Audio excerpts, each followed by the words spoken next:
በሁለተኛ ጢሞቴዎስ ምዕራፍ 2 ቁጥር 14 ላይ መልካሙን አደራ ጠብቅ የሚል ቃል ተጽፎ እናገኛለን። በዚህ ቃል እንማራለን። እግዚአብሔር ከሁላችን ጋር ይሁን። እስኪ መልካሙን አደራ በሉ። ድምጻችሁ አይሰማም? መልካሙን አደራ ጠብቅ። ምን አድርጋለ? ጠብቅ። መልካሙን አደራ ጠብቅ በማለት ይህንን ቃል የተናገረው ቅዱስ ጳውሎስ ነው። ሁለተኛ ጢሞቴዎስ ምዕራፍ 1 ቁጥር 14 ላይ ተጽፎ የምናገኘው የቅዱስ ጳውሎስ መልእክት ነው። በዚህ በምዕራፍ 1 ከቁጥር 1 እስከ ቁጥር 14 ድረስ በጣም ጥቂት ነጥቦችን ሐዋርያው ከጻፋቸው መልእክታት ዛሬ ላይ እኛ ብንሰማ የምንጠቀምበትን የምናተርፍበትን ደግሞ በዚህ ሰዓት ላይ እንድንለወጥ ለንስሐ እንድንበቃ መንፈሳዊ ፍሬ ማፍራት እንድንችል ከእግዚአብሔር ጋር እንድንታረቅ ወደ እግዚአብሔር እንድንቀርብና እንድንቆርብ የሚያደርጉ ክርስትናችንን መስመር የሚያስይዙ ብዙ መልእክቶችን ብዙ ትምህርቶችን ጽፏል ቅዱስ ጳውሎስ። ከነዚህ መካከል ከቁጥር 1 እስከ ቁጥር 14 ድረስ ያለችዋን አጠር ያለች ነገር እንረዳና ትምህርታችንን እንጠቀልላለን። የምንሰማውን መረዳት እንድንችል እግዚአብሔር ሁላችንንም ይርዳን። ቅዱስ ጳውሎስ 14 መልእክታትን የጻፈ ሐዋርያ ነው። በቀደመ ሕይወቱ ቤተክርስቲያንን ያለ ልክ ያሳድድ የነበረ ክርስቲያኖችን ይዞ አስሮ እንዲታሰሩ ከማድረግን ባሻገር ኢየሱስ ክርስቶስን እንዲሳደቡ ያስገድዳቸው የነበረ ኋላ ላይ ደብዳቤ ተቀብሎ ክርስቲያኖችን ለማሳሰር ክርስቲያኖች እንዲታሰሩ እንዲገደሉ ደብዳቤ ተቀብሎ እየተጓዘ ሳለ ጌታችን አምላካችን መድኃኒታችን ኢየሱስ ክርስቶስ በብርሃን ከመጣው በኋላ ቅርፊቱ ወድቆለት ዓይኑ ተገልጦለት ልቡ በርቶለት የሚያሳድደውን ክርስትና እየተሰደደለት የሚገፋውን ክርስትና እየተገፋለት እየተሰደበለት ዋጋ ከፍሎ ያለፈ ሐዋርያ ነው። በአገልግሎት ዘመኑ እስከ 3ኛው ሰማይ ተነጥቆ ሰዎች የማይሰሙትን የመላእክትን ቋንቋ ይሰማ 14 መልእክታትን ዕብራውያንን ጨምሮ የጻፈ ብዙ ድንቅና ተአምራትን ያደርግ የነበረ ሬሳ ታቅፎ ሕይወት የሚዘራ ሐዋርያ ነው። በእስር ቤት ውስጥ እየዘመረ በዝማሬው የእስር ቤቱን መሰረት የሚያነቃንቅ የሚያናውጥ ሐዋርያ ነው። በልብሱ እራፊ ሙት የሚያነሳ ድውይ የሚፈውስ ሐዋርያ ነው ቅዱስ ጳውሎስ። ረድኤትና በረከቱ ከሁላችንም ጋር ትሆን፣ ምልጃ ጸሎቱ ትጠብቀን። ይህ ሐዋርያ ለመንፈስ ልጁ ለጢሞቴዎስ 2 ጊዜ ደብዳቤ ጽፎለታል። ሁለተኛ ጢሞቴዎስ ካልን አንደኛ ቀድሞ ጽፎለታል እያለን ነው። በመጀመሪያ መልእክቱ በአገልግሎቱ እንዴት ማገልገል እንደሚገባው በስፋት ጽፎለታል። ሁለተኛ ደብዳቤው ላይ ግን በተደጋጋሚ የሚያነሳው አደራ አደራ አደራ የሚል ቃል ነው። ይህንን ቃል ቅዱስ ጳውሎስ የሚያነሳበት ምክንያት በአገልግሎቱ መጨረሻ አካባቢ ላይ ስለሆነ በሮም እስር ቤት ውስጥ ታስሮ በዚያ እስር ቤት እየተሰቃየ በብረት ሰንሰለት እጅና እግሩ ታስሮ በሮም ቀዝቃዛ እስር ቤት ውስጥ ወድቆ መከራን በሚቀበልበትና ከፊት ለፊቱ ደግሞ አንገቱን በሰይፍ ተቀልቶ ሰማዕትነትን የሚቀበልበትም ጊዜ ከፊት ለፊት ስለነበረ ያ ጊዜ ከመድረሱ አስቀድሞ ያ ሁኔታ ከመከሰቱ አስቀድሞ ለመንፈስ ልጁ ለጢሞቴዎስ በተደጋጋሚ አደራ ሊሰጠው አደራ ሊያስረክበው ይህንን የከበረውን ወንጌል የከበረውን ክርስትና ሰዎችን ከሞት ወደ ሕይወት ከድቅድቅ ጨለማ ወደሚደነቀው ብርሃን የሚያሻግረውን ይህችን አንዲትና ኦርቶዶክሳዊት ቤተክርስቲያን ለመንፈስ ልጁ ለጢሞቴዎስ በአደራ መልክ ሊያስረክበው በተደጋጋሚ አደራ አደራ እያለ ጽፎለታል። ይሄ አደራ ለጢሞቴዎስ ብቻ ሳይሆን የቅዱስ ጳውሎስን ትምህርት ለምንቀበል በቅዱስ ጳውሎስ አምላክ ለምናምን በአንዲት ኦርቶዶክሳዊት ቤተክርስቲያን ውስጥ ለተሰበሰብን ለሁላችንም የተሰጠ ሁላ ሁላችንም የተቀበልነው አደራ ነው። እንድንኖርበት እግዚአብሔር ሁላችንን ይርዳን። አሜን በሉ። ቅዱስ ጳውሎስ እንደዚህ ይለዋል፣ ሌትና ቀን በልመናዬ ሳላቋርጥ ስለማስብ። ይኸውላችሁ እስር ቤት ውስጥ ነው ያለው፣ ግን ጢሞቴዎስን ያስበዋል። ቅዱስ ጳውሎስ እንደነ ኤፌሶን ያሉ ደብዳቤዎችን እንዲሁም ደግሞ እንደነ ፊልሞና፣ ፊልጵስዩስ ያሉ ደብዳቤዎችን በእስር ቤት ውስጥ ነው የጻፋቸው። ጢሞቴዎስን ጨምሮ ሁለተኛው እስር ቤት ውስጥ ሆነው በውጪ ያሉትን ሰዎች በስጋ ያልታሰሩ ሰዎችን የሚያጽናና ሐዋርያ ነው ቅዱስ ጳውሎስ። ስለዚህ ለጢሞቴዎስ ምን እያለው ነው? ሌሊትና ቀን በጸሎት በልመና ስለማስብህ ይለዋል። በክርስትና ሕይወት መተሳሰብ እንደሚገባ፣ በጸሎት መተሳሰብ፣ አንዱ አንዱን በጸሎት ማሰብ፣ አንዱ አንዱን በጸሎት መደገፍ፣ አንዱ አንዱን በጸሎት ማገዝ እንደሚገባ ቅዱስ ጳውሎስ እየነገረን ነው። ስንቶቻችንን ለሰዎች የምንጸልይ? ለወንድሞቻችን፣ ለእህቶቻችን፣ ለወላጆቻችን፣ ለቤተ ክርስቲያናችን፣ ለሀገራችን፣ ለምድራችን ስንቶቻችን እንጸልያለን? ይኸውላችሁ ሁልጊዜ ለጸሎት ስንቆም እንዲህ አድርግልኝ የምንል ከሆነ ራስ ወዳዶች ነን። እየሰማችሁ ነው አይደለ? በክርስትና ደግሞ ራስ ወዳድነት አይመከርም። እዚህ ሁለተኛ ጢሞቴዎስ ምዕራፍ 3 ከቁጥር 1 ጀምሮ በዘመን መጨረሻ ምን አይነት ሰዎች እንደሚነሱ ቅዱስ ጳውሎስ ለጢሞቴዎስ ሲጽፍለት ምን አለ? ራስ ወዳዶች ይሆናሉ አለ። ራሳቸውን የሚወዱ ይሆናሉ አለ። ስለዚህ በጸሎት ስትቆሙ ቤተሰቦቻችሁን አስቡ፣ ወንድም እህቶቻችሁን አስቡ፣ ስለ ሀገራችሁ ጸልዩ፣ ስለ ቤተ ክርስቲያናችሁ ጸልዩ፣ ስለ ሃይማኖታችሁ ጸልዩ። ይኸውላችሁ ቅዱስ ጳውሎስ እስር ቤት ውስጥ ሆኖ በማይመች ስፍራ ሆኖ በማይመች ሁኔታ ሆኖ በማይመች ጊዜ ውስጥ ሆኖ፣ ጊዜው አይመችም፣ ምክንያቱም ጨለማ ነው። ሁኔታው አይመችም፣ እጅና እግሩ በብረት ሰንሰለት ታስሯል። ቦታውም አይመችም፣ ቀዝቃዛ እስር ቤት ነው። እዚያም ሆኖ ግን ማንን ያስበዋል? ይኸውላችሁ ቅዱስ ጢሞቴዎስን ያስበዋል። በጸሎቴ ስለማስብ፣ በልመናዬ ስለማስብ፣ ሳላቋርጥ ቀንና ሌሊት በምጸልየው ጸሎት፣ በምለምነው ልመና አንተን አስብሃለሁ አለ። ይሄ ነው ክርስትና። መተሳሰብ፣ መጠላላት፣ መገፋፋት ሳይሆን መተሳሰብ፣ አንዱ ለአንዱ ማሰብ።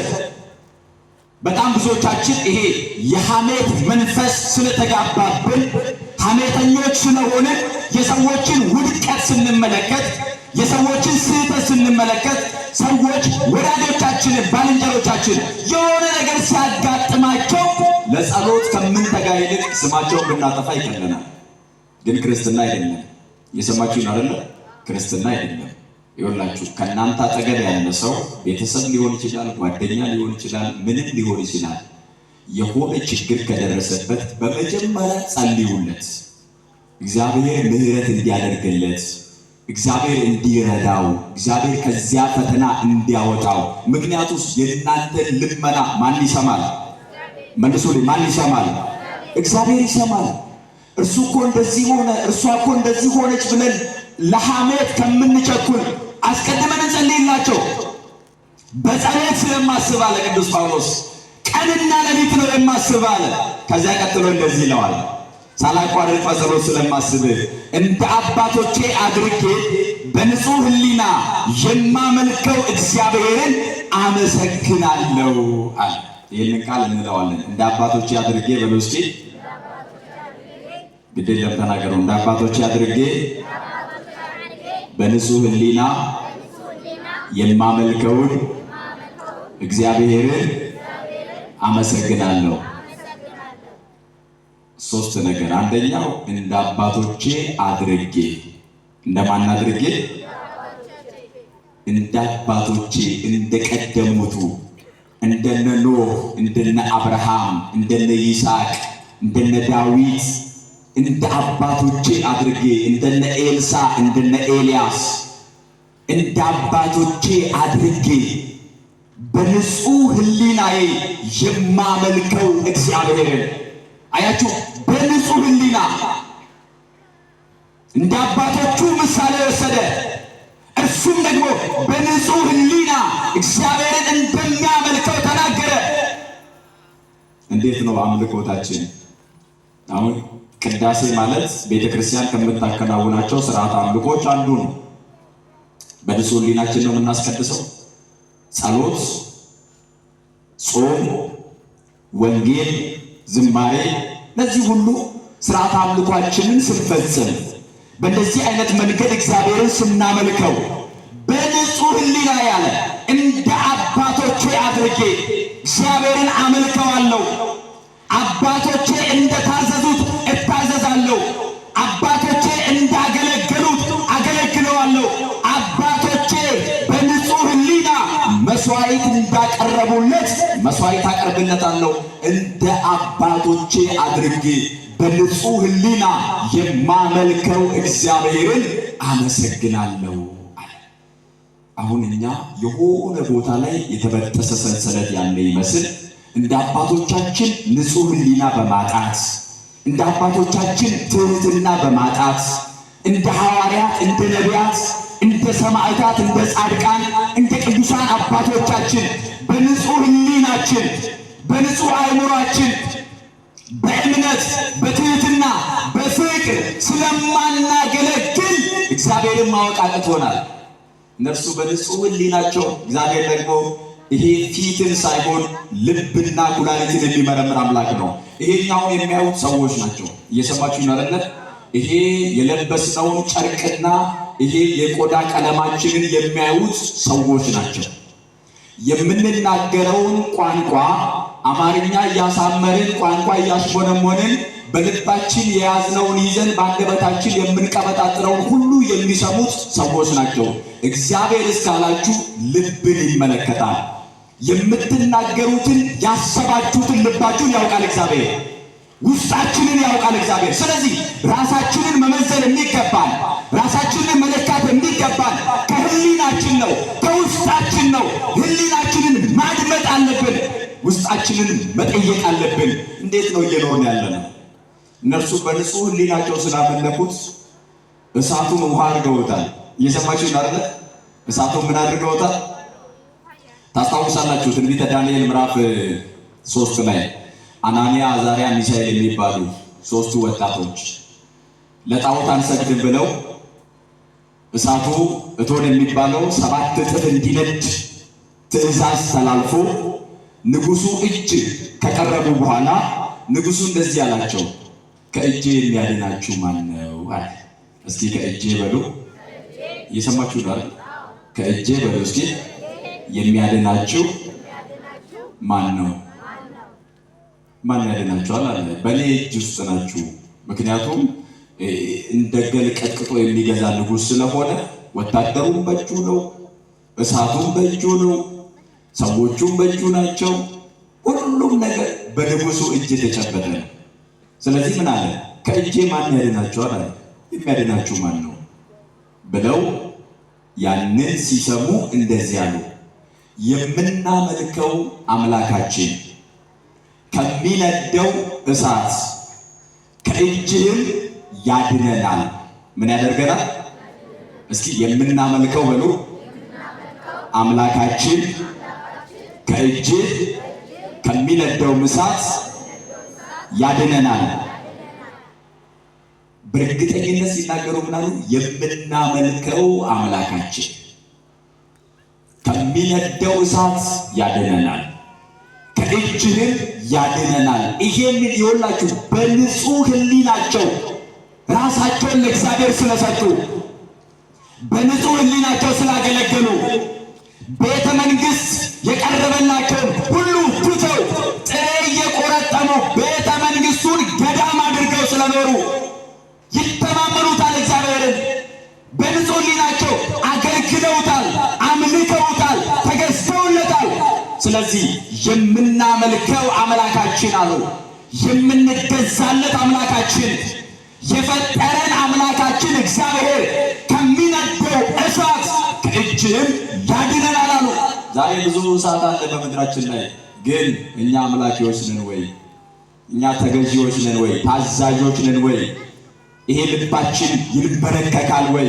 በልባችሁ ጉልበት ለእግዚአብሔር ስገዱ ተብሎ እንደተጻፈ በልባችን እየሰገድን ነው ወይ? ቅዱስ ጳውሎስ ይህንን ያነሳው በንጹህ ሕሊናዬ የማመልከው እግዚአብሔርን አመሰግናለሁ አለ። ወገኖቼ በንጹህ ሕሊናችን እንመላለስ። ሌላው ትርፍ ነገር ነው በምድር ላይ ያለው። በንጹህ ሕሊና በንጹህ አእምሮ ሕሊናችሁ የሚላችሁን ነገር አድምጡት። በጣም ብዙዎቻችን ሕሊናችንን እንዋሸዋለን። ሕሊና ደግሞ እውነተኛ ዳኛ ነው። ተው ይላል። ዝሙት ከሆነ ተው ኃጢአት ነው ይላል። ስርቆትን ኃጢአት ነው ይላል። በዚህ ዓለም ላይ ያለውን ስካር ኃጢአት ነው ይላል። ሕሊና ተው ይላል። ሰው ከሕሊና ሲያልፍ ነው በኃጢአት የሚወድቀው። ሕሊናውን ማድመጥ አለበት። ውስጡን መስማት አለበት። ታስታውሳላችሁ የዮሐንስ ወንጌል ምዕራፍ 8 ላይ አንዲት ሴት ስታመነዝር ተይዛለች ተብላ ክርስቶስ ፊት ቀረበች። ማን ፊት ቀረበች? ሰዎቹ እያዳፉ እጅና እግሯን አስረው ይዘው እያዳፉ እየወደቀች እየተነሳች ክርስቶስ ጋር ደረሰች። እንኳንም እርሱ ጋር ደረሰች። መድኃኒዓለም እርሱ ጋር እንድንደርስ ቅዱስ ፈቃዱ ይሆንልን። አሜን በሉ። እርሱ እውነተኛ ዳኛ ነው፣ ደግሞ መሐሪ ነው፣ ይቅር ባይ ነው፣ እድል ይሰጣል፣ ሁለተኛ የንስሐ ጊዜ ይሰጣል። እርሱ እያዳፉ አመንዝራ ናት ስታመነዝር ተገኝታለች ብለው ሁሉም ይዘዋት ክርስቶስ ጋር ደረሱ። እርሱ ጋር ሲደርሱ እንደዚህ አሉት፣ ሙሴ በሕጋችን በድንጋይ ተደብድባ ትሞት ይላል፣ አንተስ ምን ትላለህ አሉት። አሁን በእነሱ ቤት እንግዲህ መፈተናቸው ነው።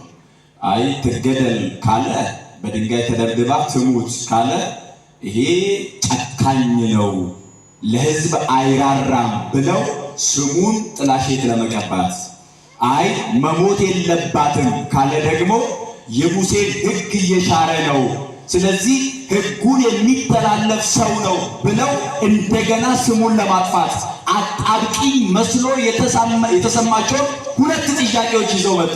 ክርስቶስ ዝም አለ ይላል። ምን አለ? እርሱ ዝም ብሎ እንጂ ስንቱ እንደከሰሰ ሊሄድ እኮ ጠፍተን ነበር።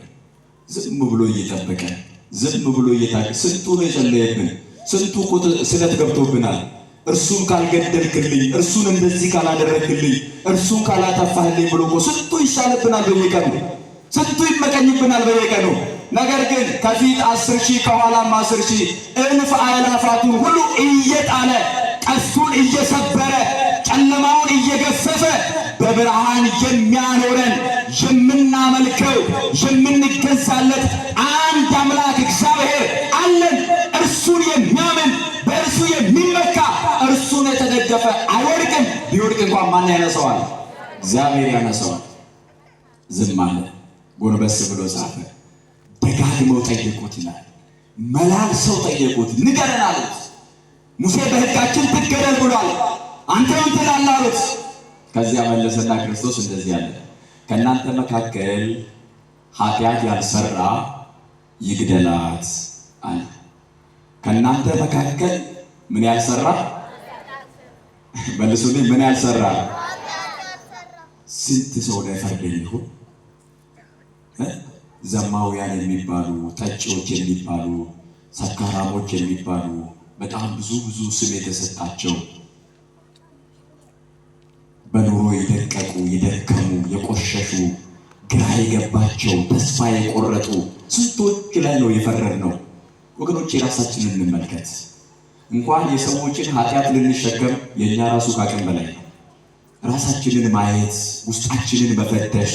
ክርስቶስ እንደዚህ አለ፣ ስታመነዝር ተገኝታለች? አዎ ተገኝታለች። ስታመነዝር ያገኛችሁት? አዎ። ሙሴ በሕጋችሁ ትገደል ይላል? አዎ። አንተስ ምን ትላለህ ያላችሁት? አዎ። እኔማ የምለው አለ ከእናንተ መካከል ኃጢአት የሌለበት፣ ከእናንተ መካከል ያልደከመ፣ ከእናንተ መካከል ያልሳተ፣ ከእናንተ መካከል ያልተሳሳተ እርሱ የመጀመሪያውን ድንጋይ ያንሳ። ማን አለ ታዲያ? ከዚያ በኋላ እንደዚህ ሆኑ ይላል፣ ከእነርሱ መካከል አንድም ያልደከመ ስለሌለ፣ ከእነርሱ መካከል አንድም ያልሳተ ስለሌለ፣ ከእነርሱ መካከል አንድም ያልወደቀ ስለሌለ። መጽሐፉ ላይ ምን ይላል? የዮሐንስ ወንጌል ምዕራፍ 8 ስታነቡ እያንዳንዳቸው ሕሊናቸው ወቀሳቸው ይላል። ምናቸው ወቀሳቸው? አያችሁ፣ ሕሊና ይወቅሳል ማለት ነው። ሕሊናቸው ወቀሳቸው፣ ሁሉ ጥለውት ሄዱ። ሴቲቱ ብቻዋን ቀረች። ክርስቶስ ቀና አለና አንቺ ሴት ከሳሾችሽ ወዴት አሉ አላት። ጌታዬ ሆይ እኔም አላውቅም አለች። እኔም አልፈርድብሽም፣ ወደ ቤትሽ ሂጂ፣ ደግመሽ ኃጢአት አትስሪ አላት። እድል ሰጣት ክርስቶስ። እነዚያ ሰዎች ድንጋይ የጣሉት በህሊና ወቀሳ ነው። እነዚያ ሰዎች ጥለው የሄዱት በህሊና ወቀሳ ነው። ስለዚህ ቅዱስ ጳውሎስ ምን አለ? በንጹህ ህሊናዬ የማመልከው እግዚአብሔር አለ። በንጹህ ህሊናችን ነው ማምለክ የሚገባን። በንጹህ ህሊናችን ነው መጾም የሚገባን። በንጹህ ህሊናችን ነው መጸለይ የሚገባን። ቂምና በቀል ቋጥረን በእግዚአብሔር ፊት ብንቆም ዋጋ የለውም። ውሃ እንደመውቀጥ ነው፣ ትርፍ የለውም። እግዚአብሔር ልብን የሚመለከት አምላክ ስለሆነ በንጹህ ህሊናዬ የማመልከውን እግዚአብሔርን አመሰግናለሁ ካለ በኋላ አንተ ግብዝነት የሌለበት እምነት ነው ያለ ብሎ ጢሞቴዎስን ከመከረው በኋላ በመጨረሻ እንደዚህ ይለዋል። ከእኔ የሰማኸውን ጤናማ ቃል፣ ከእኔ የተቀበልከውን ወንጌል፣ ከእኔ የሰማኸውን እውነተኛውን የእግዚአብሔርን ቃል፣ ከእኔ የተቀበልከውን እውነተኛውን የወንጌል ትምህርት፣ እውነተኛይቱን ቅድስት ቤተ ክርስቲያን በመልካም አደራ የተቀበልከውን ጠብቅ ይለዋል። ጠብቅ። ወንጌል ተቀብለሃል፣ በንጹህ ህሊና ጠብቅ። ክርስትናውን ተቀብለሃል፣ ያለ ግብዝነት በእምነት አገልግል። በእምነት መጾም፣ በእምነት መጸለይ፣ በእምነት ማገልገል። ካለበለዚያስ ዋጋ የለውም፣ ዋጋ የለውም። በንጹህ ህሊና ያለ ግብዝነት የሆነ እምነት፣ ግብዝነት የሌለበት ፍቅር። ይኸውላችሁ ግብዝነት ማለት ለታይታ ለማስመሰል የምናደርገው እንደ ፈሪሳውያን ያለ ነገር ነው። ፈሪሳውያን ረጃጅም ልብስ ለብሰው መንገድ ማዕዘን ላይ ቆመው ጸሎተኞች መስለው ጾመኞች መስለው ለታይታ ይታያሉ። ከዚያስ እሱ ጾመኛ ነው፣ እሱ ጸሎተኛ ነው፣ እሱ መንፈሳዊ ነው ይባላሉ። ግን ዋጋቸውን ተቀብለዋል። ምናቸውን ተቀብለዋል? ምክንያቱም ለታይታ ስለሆነ፣ ለግብዝነት ስለሆነ። አንተ ግን አለው ቅዱስ ጳውሎስ ለጢሞቴዎስ በንጹህ ህሊና እኔ እንደ አባቶቼ አድርጌ በንጹህ ህሊና እንዳገለገልኩ አንተም ደግሞ ከአያቶች ጀምሮ በተቀበልከው ግብዝነት በሌለበት እምነት እንድታገለግል ደግሞ ከእኔ የሰማኸውን ከእኔ የተማርከውን ጤናማ ቃል በተግባር እንድትኖረው ይህንን እጽፍላለሁ። መልካሙን አደራ ጠብቅ። መልካሙን አደራ ምን አድርግ? ጠብቅ ማለት ፍሬ እንድታፈራ፣ መንፈሳዊ ፍሬ እንዲያፈራ አድርግ። መልካም ነው አደራው፣ እውነተኛ አደራ ነው፣ ትክክለኛ ነገር ነው። ይሄንን አደራ ሁላችንም ተቀብለነዋል። አደራውን ከተገበርነው እንሸለማለን፣ ካልተገበርነው ግን እንወድቅበታለን። የማቴዎስ ወንጌል ምዕራፍ 25 ላይ ሰሞኑን የሚሰበከው ወንጌል ጌታችን ኢየሱስ ክርስቶስ በምሳሌ ያስተማረው እነዚያ ሶስቱ ሰዎች መጡ። እንደየአቅማቸው መክሊት ሰጣቸው። እየሰጣቸው ያለው አደራ ነው። ምንድነው አልኳቸው? እስኪ አደራ ነው በሉ። አደራ ነው የሰጣቸው። ለአንዱ 5 ሰጠው፣ ለአንዱ 2 ሰጠው፣ ለአንዱ 1 ሰጠው። አደራ ነው የሰጣቸው። መልካም የሆነውን መክሊት ነው የሰጣቸው። 5 የተቀበለው አተረፈ። ከዚያ የሽልማት ቃል ሰማ። በጥቂቱ ታምነሃልና በብዙ ሾመሃለሁ፣ ወደ ጌታ ደስታ ግባ አለው። 2 የተቀበለው አደራውን ተቀብሎ ወጥቶ ወርዶ ደግሞ ፍሬ አፍርቶበት 4 አድርጎ አቀረበ። ከዚያስ በጥቂቱ ታምነሃል፣ አደራህን ጠብቀሃል፣ የተቀበልከውን ፍሬ እንዲያፈራ አድርገሃል። በጥቂቱ አደራ ታምነሃልና በብዙ እሾምሃለሁ፣ ወደ ጌታ ደስታ ግባ አለው። ሶስተኛውስ ቀበረው አደራውን። ስንቶቻችን ነን አደራችንን የቀበረን? ቤተ ክርስቲያን አደራችን ናት። ወንጌል አደራችን ነው። ዛሬ ከድነን ያስቀመጥነው መጽሐፍ ቅዱስ አደራችን ነው። ዘግተን ያስቀመጥነው ለማንበብ እንኳን ጊዜ ያጣንለት፣ ሰዓት ያጣንለት መጽሐፍ ቅዱስ ገልጦ ለማንበብ እኮ ጊዜ የለንም። ብዙዎቻችን የእግዚአብሔርን ቃል ለመስማት ጊዜ የለንም። አደራችንን ቀብረነዋል። ወንጌልን የከበረውን አደራ ቤተክርስቲያንን የከበረችውን አደራ መንፈሳዊነትን ክርስትናን ጸሎትን ጾምን መንፈሳዊ ሕይወትን የተቀበልነውን መልካም አደራ ከሰራንበት እንደነዚህ እንሸለማለን። ምን አይነት ሽልማት ከተባለ ወደ ጌታ ደስታ ግባ የሚል ሽልማት። ከቀበርነው ግን እንጠየቅበታለን። ያ የከበረውን ሰው ክርስቶስ እንደዚህ ያለው አንተ ክፉ ሐኬተኛ ባሪያ ሰነፍ ነህ። ከስንፍና የተነሳ ነው። ከቀበረው በኋላ በሰጪ የሚያመሃኝ አንተ ጨካኝ ስለሆንክ ነው የሚል የሚያሳብብ። ዛሬ እኮ እንደዚያ ነው። ንስሐ ሳይገባ ይቆይና ሥጋ ወደሙን ሳይቀበል ወንጌል ሳይሰማ በጣም ምቹ ጊዜ እያለን ከስንፍናችን የተነሳ የከበረውን አደራ ወንጌልን ከቀበርን ነገ እንጠይቅበታለን። እንደዚያ ነው። እጁና እግሩን አስራችሁ በውጪ ባለው ጨለማ ጣሉት አለ። ምክንያቱ ሲባል ሰነፍ አገልጋይ ነው። ምን አይነት አገልጋይ ነው? አሁን ሁላችሁም አገልጋዮች ናችሁ። በገንዘባችሁ፣ በጉልበታችሁ፣ በእውቀታችሁ ድሃ በመርዳት የታሰረ በመጠየቅ የታረዘ በማልበስ ሃይማኖታችንን በመጠበቅ ጸጋችንን መክሊታችንን በመጠበቅ አደራችንን በመጠበቅ ፍሬ በማፍራት ይሄንን የተቀበልነውን አደራ እንድናተርፍበት ነው የሚገባው። ቅዱስ ጳውሎስ እንደዚህ ያለው መልካሙን አደራ ጠብቃለሁ። ኢማና ይሰጥ ጋሪ ከንተ ከነ ኤገዱ አኒ አካ አቦቲ ኮ ሰሙ ቁልቁሉዳን ሰዋቄ ፈቻን ቱሬ ኢሳፍ አመነማን ቱሬ ኢሳፍ ቢተማን ቱሬ ከናፍ ጀቻ ዱጋ ከንተ ከነ ሰገሌ አመነማሲ ጅራታ ተከነ ጀቻ አዱኛ ከነ በከን ጅረራ ገረ ጅሩት ግሌ ካን ኡሜ ከነ ጀቻ ቁልቁሉ ተከነ ኢሳ አነራ ደጌሰ ከነ ኢማና ከነ ኤጊ ፍሪ ቡሱ አከደንዴስ በአፈሙ አከደንዴስ ጅሬኛ በረበራ አርገቹ አከደንዴስ ጀልቀባ ኢሳ ሲመት ከነ ኤጊ ጀዴ ማቲው አቀዮ ኢማናዳን መነ ክርስቲያና ሲመኔራ ኢማናዳን ወንጌል ሞቱማ ዋቀዮ ሲመኔራ ኢሳ ፉዳንዴ ከነ አመንታ ኬኛን ጭምኔ ክርስቲያኑማ ኬኛን ጭምኔ ወንጌል ሞቱማ ዋቀዮ ኢሳ ኢቲ አመኔ ከነ ኢቲ ጅራኔ ኢቲ ጀባኔ ሆጂዳን አገርሲስኔት